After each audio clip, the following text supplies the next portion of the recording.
Okay,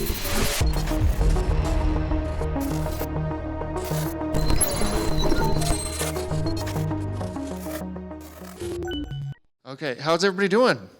It's Friday, going into the weekend. Who's going to be vibe coding with GPT-5? Anybody? Yeah, cool. Let us know what you build.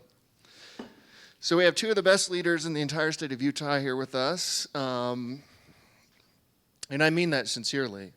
I know I say that every week. I don't say that every week. Amy, give us a sense for your career. How did you get started? Your story is so fascinating to me. Oh, thank you. Well, I started off with the dream of being a stay-at-home mom and having a bunch of kids. And then I realized that kids got to eat. And so when my husband lost his job, I went back and I thought, well, it's time. It's time.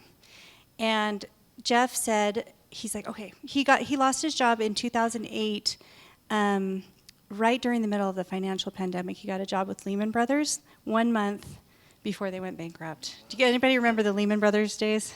Yes. Okay. So anyway, he comes to me and he's like, hey, we've got 4 little kids and I've got a $10,000 tax return. So let's split it and see who can make the most money. And I was like, all right, well, can I start a business with it? And he's like, yeah, do whatever you want with it. I'm investing mine in real estate.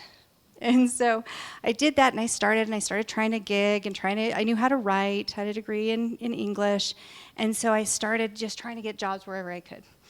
And so I had a client, and his name was Ryan Westwood, and I was helping him write some Forbes columns, and he said he was looking for a head of marketing, and it took me about a hot second to say, okay, let me leave what I'm doing behind and just work with Ryan. And so I was so lucky. And we built Simplest together from 2017 to 2020, right? And then it was acquired by Infosys. And then I did a couple of others. And Pathology Watch was acquired by Sonic Healthcare, and then Onboard was acquired by Conservice. And then Ryan wanted to do this again. And I was so excited. It took me another hot second. And I was like, yep, absolutely, on board. So that is my career in a nutshell. Ryan, give us a sense for you. I mean, this is your 3rd company? Is that right? I don't know if you guys know, like, this is probably one of the top 5 entrepreneurs in the entire state of Utah. Here with Ryan. Give us a sense for, like, your first 2. And they're both massively successful. I always wonder why you don't need to do this. You don't need to do Fullcast. So I want to let you to kind of touch on that a little bit. But give us a sense for your journey on the first 2 and what drove you to do number 3, which is Fullcast, because it's obviously not money. Yeah. I think that one of the things that has really, really fueled me is watching the people around me win. It does things for me. Even when wires hit, when you sell the business, it's actually not that exciting when it hits your account. But when someone calls emotional and tells you that they just paid for the education of their kids, that they're first generation immigrants and that they never thought this was imaginable and they just paid off their mortgage, the high from that feels like you're cheating in life. And you're creating something from nothing with people you care about, and then you're watching their life go up and up. And for that reason alone, the high from that, I couldn't come off it. So in a way, it's selfish, because the high of seeing other people win has been so great.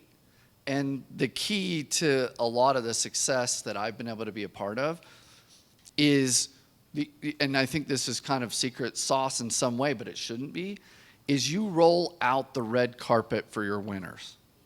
They should never ask for a raise. It should just hit the payroll and they're asking you what happened. They should always get more than they expect. Bonuses should be bigger than they expect. What they get in proceeds from sales should be more than they expect. You should be abundant and very generous. And then what you do is you build a super team. And the super team around you makes you continue to have more and more success. And Amy epitomizes the super team. She is in her own right an absolute baller, completely independent of me. She gives me more credit than I deserve. But Amy is, just next level. And I've been lucky enough to work with her for so long because anytime I have an opportunity to do as much or more for her, I try to do it just to keep her in my area. That is way too generous, Ryan. And I'm president of your fan club, so. That's nice. What have you learned about leadership throughout your career, Amy, from Ryan and others and throughout all these experiences? Well, one thing that is really important is to surround yourself with a lot of really good other people that you can learn from. And it was funny, Ryan and I were just talking about this today. In 2012, when we first started working together, we had this funny conversation where I was like, okay, Ryan, you don't even have to accept this position, but you are my business mentor. I'm going to follow you around. I'm going to learn everything I possibly can from you. And then the only way you're going to get rid of me is if you fire me. He's like, okay. And then here we are 13 years later. And so I think that, but other leaders have been so influential for me. My first boss, Jack Welch, was so influential to me. Cheryl Snap Connor taught me how to do PR. And I learned a lot from my own family growing up in the entertainment business. And so each one of those leaders that I've worked with, I've taken something from, and I feel like you only stop being good when you stop learning. And I think that is like the number one foundational thing to being a good leader. Wait, the Jack Welch? He is the Jack Welch, but it's John W. Welch. He was the head of farms. Okay, I was going to say, like, the Jack Welch? A different Jack Welch. Okay, cool in his own right. Does he walk in every room and they're like, a little disappointed that it's not... But anyways. Ryan, tell us about Fullcast. And again, like, why? What are you doing? Why are you doing this? Why aren't you on a beach somewhere? Yeah, I find the beach boring. About an hour and a half in, I'm hot and I'm ready to go inside and work on a business. So I think it's just in my nature to be engaged in something. But I've found that the best cure for depression or struggles in life is to have something greater than yourself that you're working on with a team of people. And if you have the right people and you have a mission that almost seems impossible, it is the most exhilarating thing you can possibly be involved in life. I haven't found anything that can top that, but working on difficult things with people you really care about.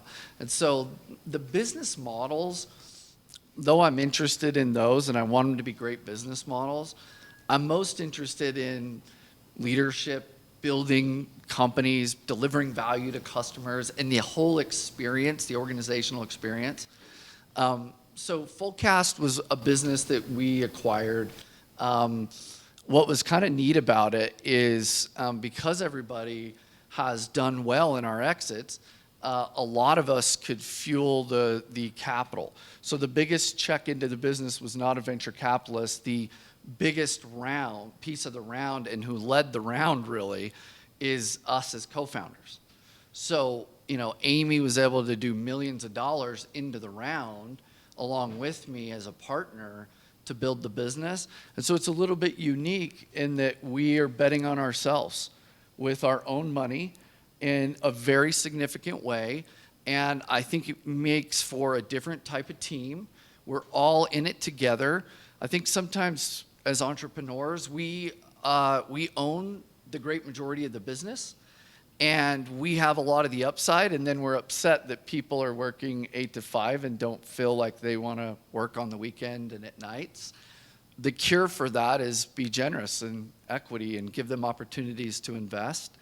And so that changes the power of the group you have around you when everybody has big stakes. Amy has an enormous stake, and Amy will work so hard that I can't keep up with her, and that's saying a lot because I don't know anyone else in my career I couldn't keep up with. So I can't keep up with Amy. Last night at 12:30, we were working on a board deck. So it is fun, and you have to love it, but we're having a great time. Why is Utah important, Amy? And I mean, all of these companies have been Utah headquartered. Fullcast wasn't a Utah company, right? You brought it to Utah. You've acquired some companies. If I'm mistaken, there, let me know. And their still headquarters are in Utah. Why Utah? Why is it so important? I grew up in Utah. I grew up in Provo. And I remember driving from Provo to my parents' house in Bountiful, or to my grandparents' house in Bountiful. And I remember thinking, wow, the CEO from WordPerfect has lost his mind because there was nothing there.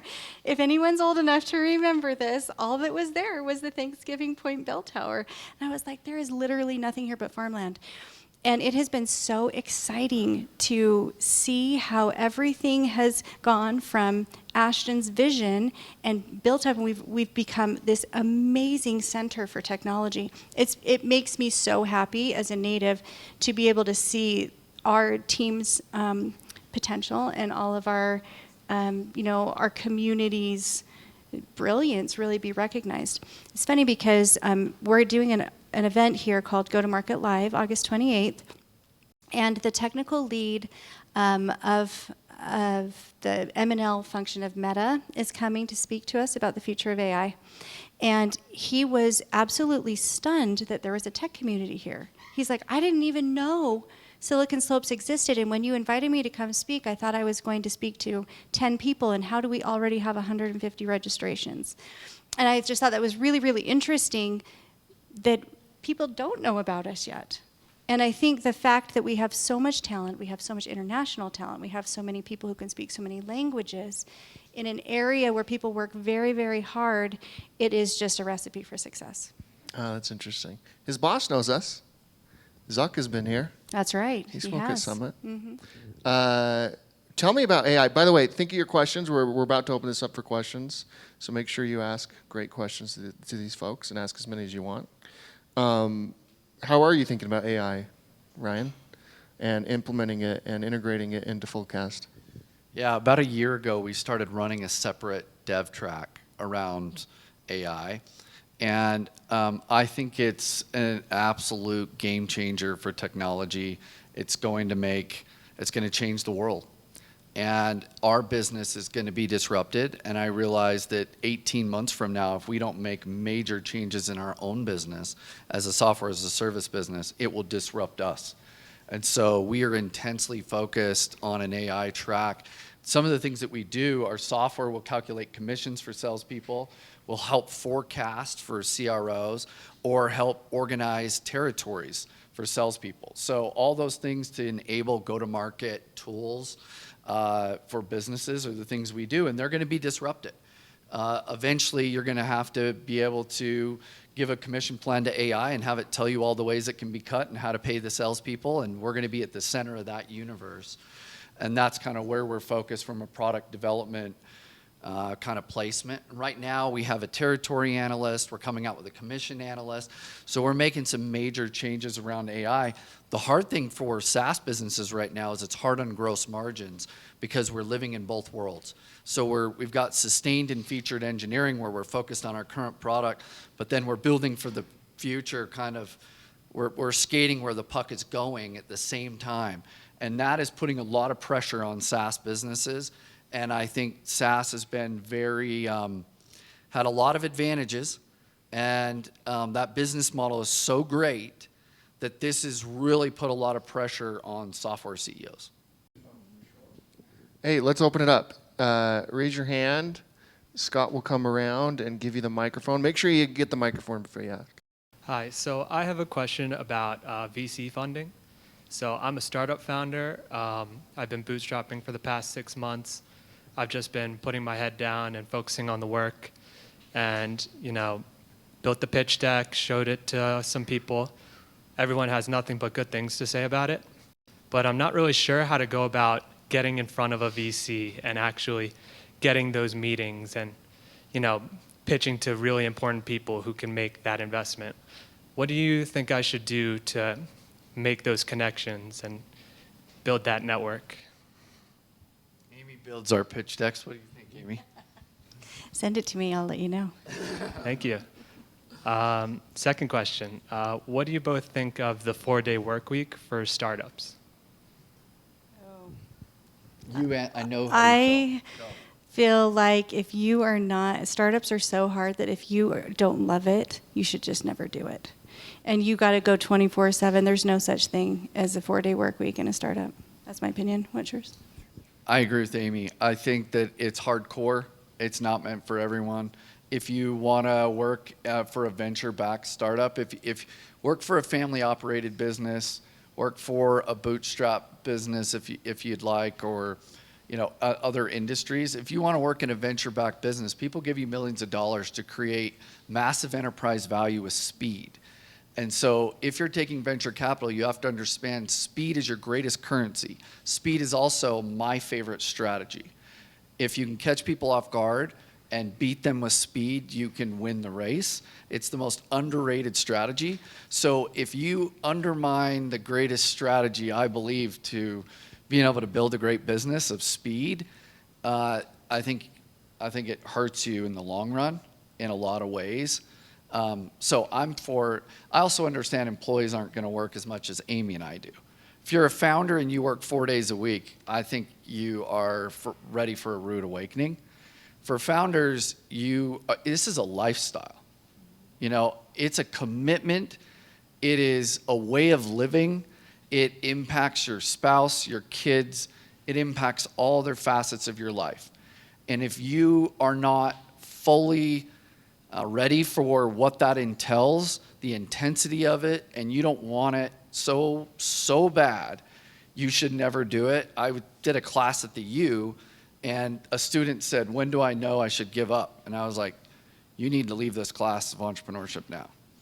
The fact that you even have in your head, when should I give up? My view is when you take dollars from venture capitalists, your job is to deliver a return, and that is it.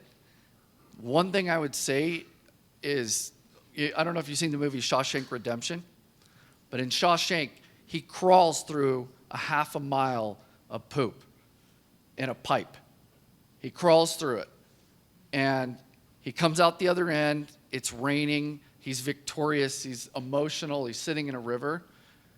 That's the last 18 years of entrepreneurship.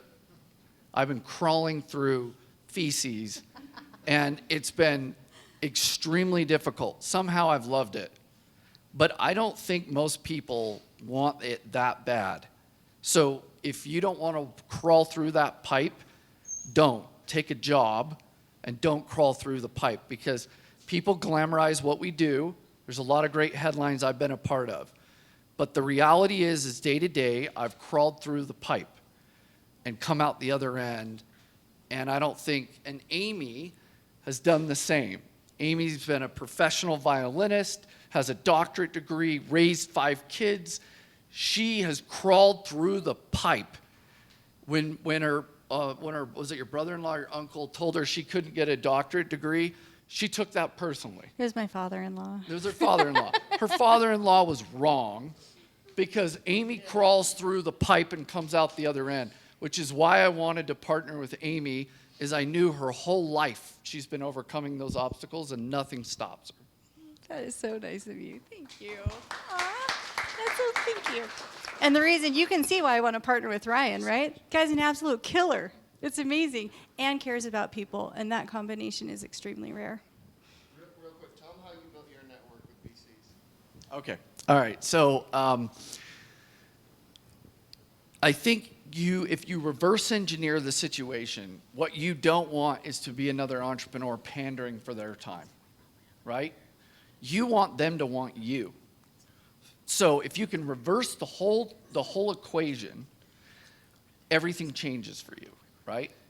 So Clint and I led an organization there was a nonprofit that had been 25 years old in Utah County called Utah Valley Entrepreneur Forum. And that organization, I volunteered to be on the board and then volunteered to run the nonprofit. Then we systematically put all the VCs in Utah on the nonprofit. In a non-threatening environment, I wasn't asking for funding. They weren't asking to fund anything. Me and Clint worked with all the VCs in Utah. They saw me execute events, build the nonprofit, organize, run board meetings. When I was ready to do my next business, every one of them submitted a term sheet. And I told them, hey, this is what I'm doing. They're like, we don't really care what you're doing. Like, we really just think you'll be successful. And so we got 7 term sheets from 7 board members. I never went in and presented a deck, and I never went to one of the VCs and visited them. What we did is we got in an environment where we executed side by side with them, and they came to us. And so it was a little bit of a different environment, but we flipped the script.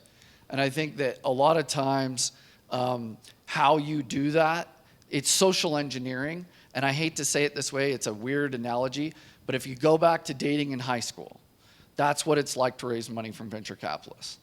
Venture capitalists swarm whoever is dating the best guy in high school or whatever. Imagine the guy is got a pretty girl that's after him. He can then get 10 other pretty girls. That's how venture capital works. The second you have one pretty girl, they're all interested and they get FOMO. They all submit term sheets. All you need is one pretty girl. You get one pretty girl and you're off to the races. So figure out how to get one pretty girl and you'll get as much money as you want. That's a great analogy. I've never heard you say that before. And to take that analogy a little bit further, how do you get that one pretty girl?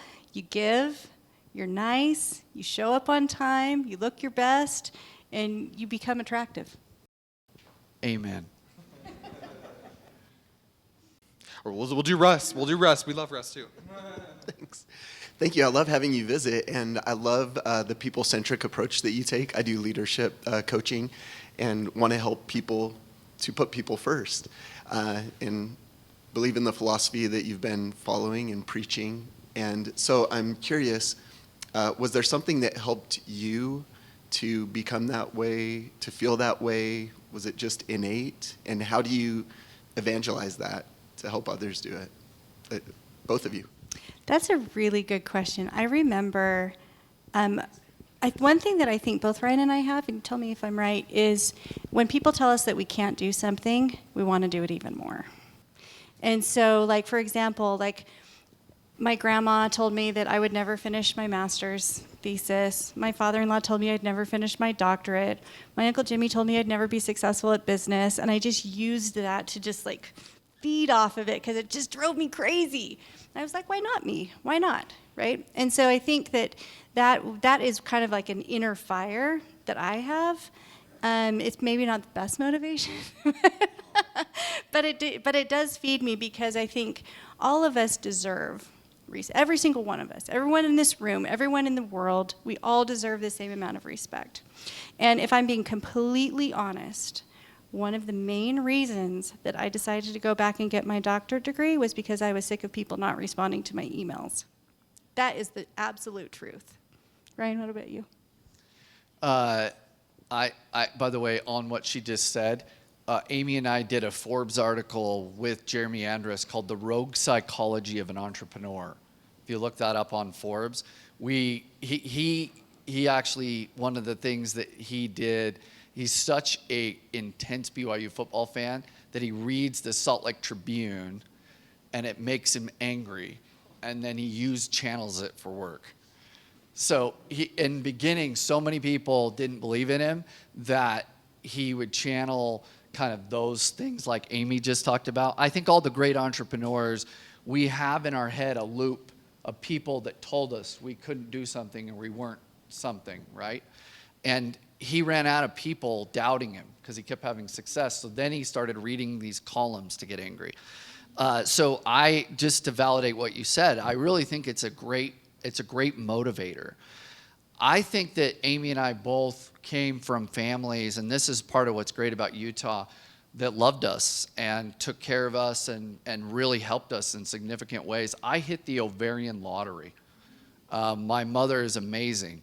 And my grandparents were amazing. I grew up on a farm, and I grew up around people who cared. And so I feel like it is my responsibility to my community, church, everyone around me to give back because I'm fortunate to be from here. I love that. Anyone over here? So we have two big ones already, the ovarian lottery and crawling through I was pipes. literally going to say that too. And don't forget the pretty girl. Yeah, that one's been around, but the ovarian lottery, that one's kind of crazy, as is crawling through What's that? pipes. Exactly. So, given your background, I'm curious, if you were going to advise a potential startup entrepreneur today, what is the one piece of advice that you would give her or him? What would you tell him? Don't do this. You have to do this. For me, the piece of advice, and this is if they're already going to do it and they already know what business they want to do. Okay. I would say treat every single person like they're the CEO of their own company. I think that's so important. People that I have known for 25 years, just new in high school or whatever, turn out to be some of the most important business relationships that I've had. And you never want to go into a room thinking, oh, I can't talk to somebody because I was rude to them last month, you know? And I really think that people can tell if you care about them. People can tell if you consider them an equal, if you consider them to have value, and I think every single person deserves that, and so that would be my advice. What about you, Ryan? I would say keep promises to yourself. Start small and make promises to yourself and keep them, and you'll build a muscle that gives you a certain amount of confidence, because when you're an entrepreneur, you answer to yourself. And if you can't look yourself in the mirror and say, I do hard things, and I do what I tell myself I'm going to do, you'll get wiped out. It'll crush you under the pressure. So if you tell yourself, I'm going to do a cold shower, I'm going to do 50 push-ups, I'm going to be kind to people, whatever it is that small little goals, and those over time will build your confidence. And it'll build your confidence that you make good decisions and you do what you say you're going to do. So then when you turn to your team and you say, I'm going to go raise $40 million, and we're going to keep control of the board and we're going to raise it. And if people tell you that's not possible, you're not going to do that. You look yourself in the mirror and you're like, yeah, it is. I've been doing this for years. So that's what I would say. I love that one. That's great. Awesome. We got our last question over here. Maybe we'll be two more questions. We want this lady to have some time. Thank you. What were some of the challenges you faced as a woman in business, and what were some strategies that you used to overcome those? Ooh, that's a good one. Sometimes women are underestimated. And that can be your biggest strength. I think that if you can look at being underestimated and say, I'm going to just get in there and I'm going to exceed everybody's expectations, then you start building street cred and you start building that muscle that Ryan's talking about of making promises and keeping them. I think another challenge in business, being a woman, is this unfortunate combativeness that is, as of late, kind of recent. I think most women, I think most men really want women to succeed. There are the exceptions, for sure. But I really believe that. And I think that going into a business with that kind of mentality lends itself really well to being successful, because you take people's comments differently, right? You can oftentimes read things in one of two ways, and if you take it with the assumption that this person wants me to succeed, just like he wants someone else to succeed, then you can not be too sensitive, you cannot feel offended, you can just be collaborative and take what you want. And then I think the third thing for me personally is one weakness of mine is that I really care about what other people think about me. And that can be a disadvantage to me because, then I'm more malleable to I can get more easily manipulated, I think, that way. And so it's been a muscle for me to learn how to be like, okay, I care about what this person thinks, but this is independently not true. And so now I can move forward and be confident in my decisions and be able to say, like, okay, yes, that sucks, that's too bad that happened, but I'm going to make this decision based on logic and what I know to be the best for the business. So that's what I would say. Can I add something to Amy and why I think she's just a great leader and as a woman can do some things that I haven't seen other people be able to do. There's many times where there's a bunch of men in the room with egos. And I can see it in her face when this happens. She's like, oh, here they go, wasting my time. And I can see them going back and forth with ego. And what she does is she disarms everyone systematically and then gets to the point. And she doesn't have that ego. So the intensity all gets de-escalated when everyone's ramping. She actually just goes to solving the problem. And I learned a great lesson, this was 7 or 8 years ago, where we came out of a meeting and I was feeling rather intense. And I said to her, I was like, you have to be more like abrasive. You have to be more intense, and you have to be stronger with your take on this situation. And she just looked me in the eyes and said, Ryan, I will get what I want. And what I realized is I walked away thinking, oh my gosh, she doesn't do it at all like I do things. She does it her way, and she ends up with this incredible result. And I think a lot of men, we think that women should do things a certain way, or we say these things, and I realized that day how wrong I was. Amy's way of doing things is incredibly effective, and many times more effective than my way of doing things. She gets what she wants. She doesn't have to do it by being intense. She gets it by knowing everyone, caring about everyone, and knowing how to navigate the conversation. And so ever since then, I have never given Amy advice on how to lead a group or get something done. Now I just get out of her way while she gets things done. Well, that is overly nice. But I think you can see why Ryan and I are such a good team, because we kind of go about it in a couple of different ways. And Ryan can do things that I can't do. And he has some really rare, unique, amazing qualities. And so it's awesome for me to just be able to give him a call and be like, hey, I'm not going to be able to get this done in the way that I usually go about things. Can you force this issue? Or can you help me address this? And so I feel like when you have some colleagues and people that are on your team that you can really trust to be able to say that and to be able to be like, hey, this is a strength of yours and a weakness of mine. Let's do it this way. Then it makes it a really great collaboration.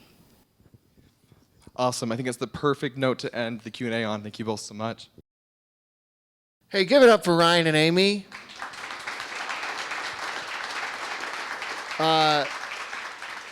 Feel free to hang out. If there's still food, go get food and come up and talk to them if you'd like, if you didn't get your question answered. I just volunteered your guys' time. Okay, thanks everybody. Thank you, Clint.